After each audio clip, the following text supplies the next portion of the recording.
Official disclaimer, no universal copyrights were harmed in the making of this video.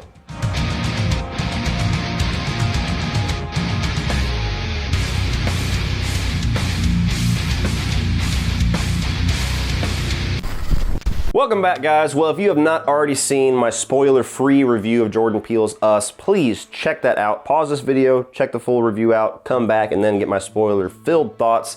Again, just a big warning, even though I put it in the title, I put it in the fucking thumbnail, there's still people that'll trickle in, don't even realize it, or YouTube will autoplay it. This is your warning. Spoiler-filled video.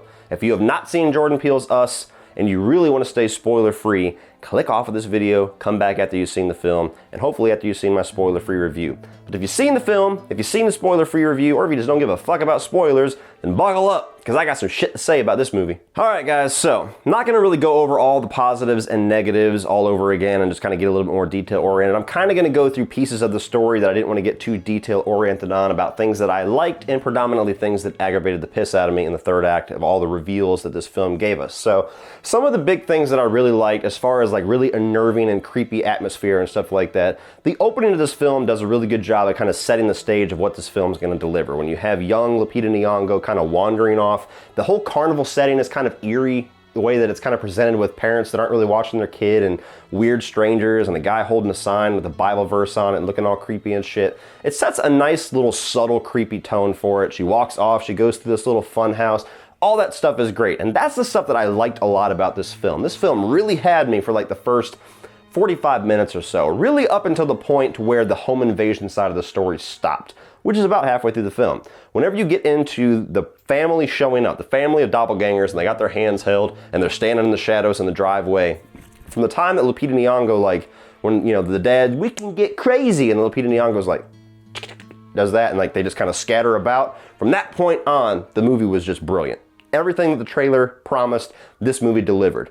Unfortunately, the movie only really promised that home invasion side of the story, and that's about 30% of the movie at best. So as soon as we got to the point when the dad fought off the doppelganger dad, killed him in a pretty cool way, and then they get in the boat and they escape, from that point on, the movie had kind of a steady decline for me because every reveal that it brought kind of diminished what was great and kind of small scale and subtle and really tightly executed about that first half of the film. As soon as you start getting into like Elizabeth Moss and her spoiled ass rich family, and all of a sudden they have doppelgangers that show up and they murder all of them in about 2 seconds, it felt weird that they killed all of them quickly, and Lupita Nyong'o's family just kind of got toyed with and dragged around and was kind of meandered around the whole time. Like if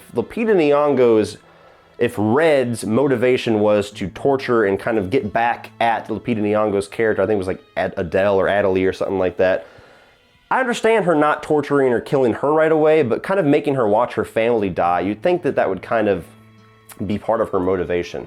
But no, like not a single family member in the Alpha family dies because the doppelgangers of them just kind of meander around. So I thought that was a little bit weird, a little bit strange, and to me it felt like it was a gut punch that I was waiting to happen that never really happened. But moving on from that, you get Elizabeth Moss, all of her doppelgangers, some more really creepy stuff. Like the scene whenever she sees her doppelganger husband getting basically killed by Lupita Nyong'o's husband, and she has that scene where she's trying to scream but she doesn't have any voice, so she's like, and then it kind of turns into a smile and a laugh. Like, really weird and demented. And that's the stuff that I like when I was talking about, like, just unnerving, just making you feel a little uncomfortable in your seat. I prefer stuff like that to just how gross you can make death scenes look. Because this movie has death scenes, but it's not, like, gratuitous at all. There's some pretty good blood squirtage and everything, but nothing, you know, that you haven't seen in a slasher movie before. So that stuff is cool. Oh, but from then on, like, we're just going to go skip right to the third act, because that's pretty much where all the spoiler stuff that I have and all the issues that I have start to really bubble up to the surface. You have basically from the scene where the family is driving and they're escaping and they drive to the beach. And they get to where they have this car that has been burned in the street and it's their car. And we've seen the scene in the trailer where Pluto, like the doppelganger of the little boy, comes out and he's basically toying with them. And the little boy, the main character, realizes it's a trap, gets his family out of the car, and you see this gasoline trail, and somehow he's able to like put his arms up and walk backwards and somehow control Pluto into putting his arms up and walking backwards into flames and killing himself. I know they have the whole scene in the closet where he's very closely mimicking his, emotions and stuff like that. But how does the sudden ability to just completely control his body, where does that come out of? Because that doesn't quite make sense at all to me. And if they do have the ability to do that, if they can just will themselves to, okay, I'm controlling you now, motherfucker, then how come the other family members couldn't do that from that point on? Why couldn't Lupita Nyong'o just do that shit and then stop Red right in her tracks? Why couldn't the little girl do that to her doppelganger? Why couldn't the dad do that to his doppelganger? So that square peg, round hole. I said it a lot in the spoiler-free review. Doesn't quite add up for me. Then you have Lupita Nyong'o chasing Red because Red kidnaps the little boy, runs off. From here on is just Fuckville City because she finds the whole, carnival ride that she went into, the little Hall of Mirrors, and turns out there's this door and there's this lone, down-sloping escalator that takes her down into these white, medical, sterile tunnels. And the movie opens up with this statement about how there's, hundreds of tunnels left underground throughout the entire US that have no purpose whatsoever or something like that. And I said in my spoiler-free review that they really tip their hat to the third act and kind of show their hand very early with that text, and they do, because as soon as they said that, I'm like, okay, well, tunnels were nowhere in that trailer. Tunnels are not on the beach. Tunnels are not in their house. So obviously the third act is going to somewhere where some shit went down in some tunnels. And I didn't need to know that in the opening 5 seconds of this film. So you get into these tunnels and you're like, oh, there's the tunnels they were talking about.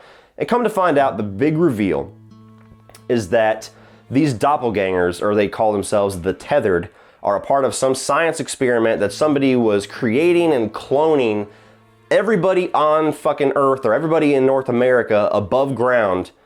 And they were trying to clone the soul, I guess, but they could really only clone the body. So the body has some kind of a link, a tether to who is above. So when Lupita Nyong'o, which is a speech she went back to whenever she first, which is a brilliant scene, when she first kind of encounters her doppelganger, and Red, the doppelganger, is talking about how, because you did this, I was forced to. You got married, so I was willed to find this doppelganger version of your true love. You got pregnant, so I suddenly got pregnant as well, and I got pregnant a second time, and all this weird shit that, again, that's something that I can forgive not having an explanation for, but then it just opens up a lot of weird holes, including the whole thing about how they're able to just kind of will each other, but they can only do it when it's convenient for the plot and not necessarily when it would be convenient for those characters.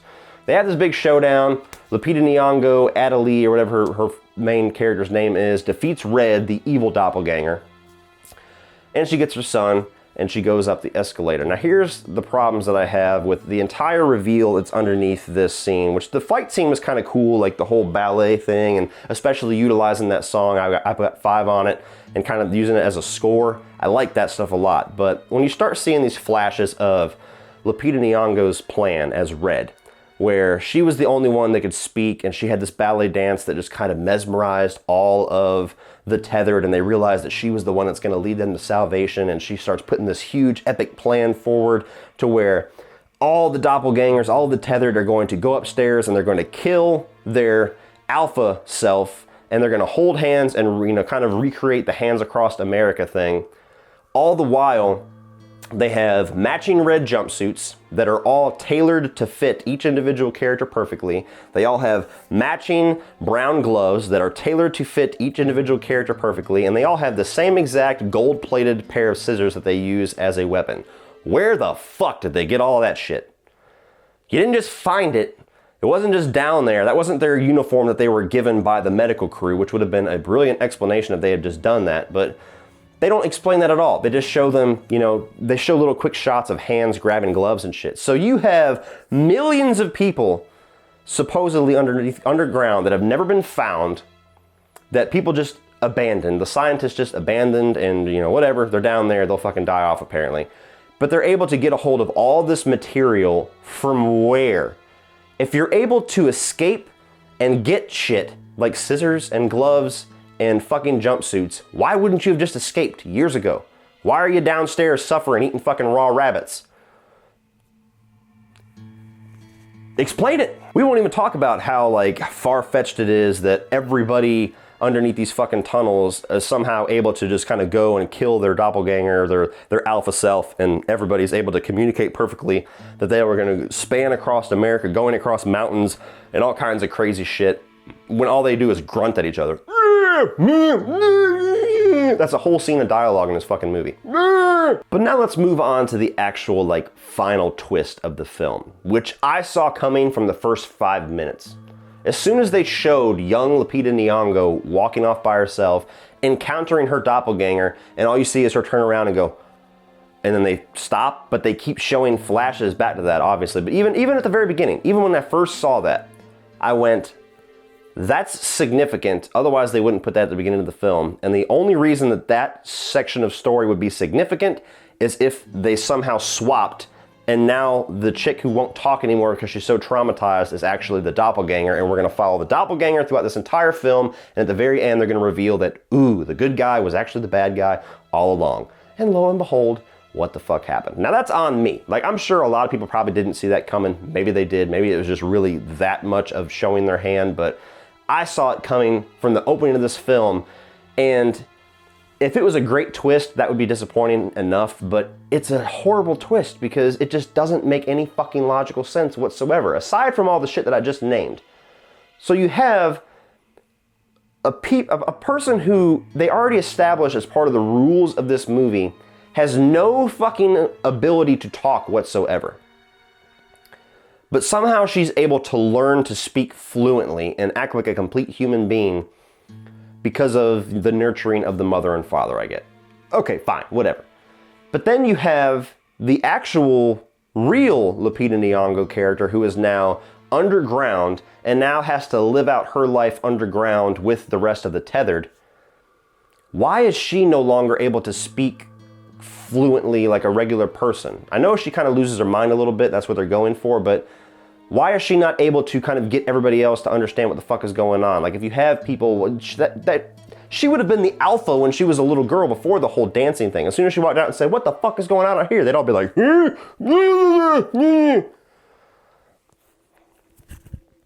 even going beyond that, okay, so they switched. Why the fuck didn't she just walk back out? I mean, it looked pretty goddamn easy for Red to go up into this carnival, snatch the bitch, take her back downstairs. I know she handcuffed her, but apparently she got out at some point. Why was she not able to just leave? Why wouldn't she able to just walk the fuck back out into the real world and go find her parents and say, hey, guess who the real bitch is? Not that motherfucker. But no, she has to stay underground because thematically, for the metaphors, for the whole, discarded and forgotten society that, Jordan Peele is trying to tether this movie to, no pun intended. And the whole thing about, the society that has no voice, but they're, trying to discover a way to get their voice heard. I understand what you're going for, dude. I understand all the metaphors and all the little underlying subtext and everything, but if that shit gets in the way of the logic of just the base storyline you're going for, that's a huge problem.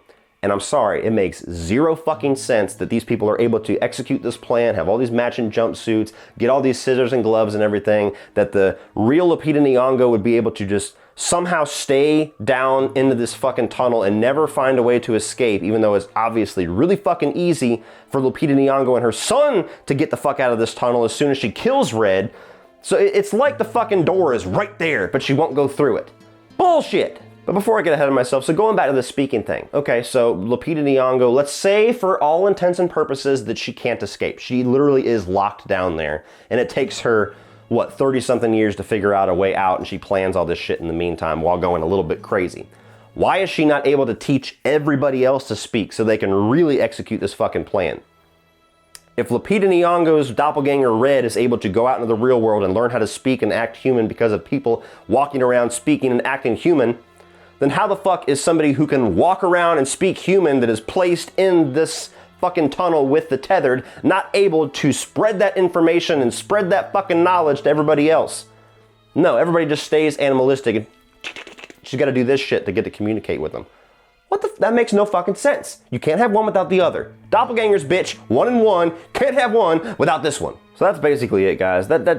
Everything explanation-wise with that third act just does not work in any shred for me whatsoever. Like, this is a movie that I think has a lot going for it, and I probably will rewatch it and it's probably a movie that upon rewatch, knowing the shit sandwich that I have waiting for me at the end of the tunnel, it's going to be an easier watch, and I'll be able to hopefully enjoy it for what it is and not get so hung up on the things that I'm really hung up on right now doing this review. But like I said, all the credit in the world to Jordan Peele for being able to tell a horror story and get the horror stuff pretty right while doing a lot of underlying messages and everything like that. That takes talent, but when that underlying shit starts to bubble up and cover up a lot of holes that you have with the basic like face level value of your movie, that is a problem. And if you look through it and you see the face level holes and you look too closely and you really start thinking about it, just the entire last half hour of this movie fucking crumbles and just decimates the entire storyline that he's going for. So that's pretty much all my spoiler-filled thoughts, guys. I know it was more of a rant. There was things that I did like, just had a couple more details I wanted to get in there. I didn't want to talk about the Elizabeth Moss character and all that stuff to give the hints to everybody that there was other doppelgangers, because the trailer doesn't show that, but there's a lot of issues with this movie. It's not as strong as Get Out. It's still worth seeing. Like, I gave it a stream it. I gave it 3 out of 5, but it's a movie that just has a lot of serious issues that, to me,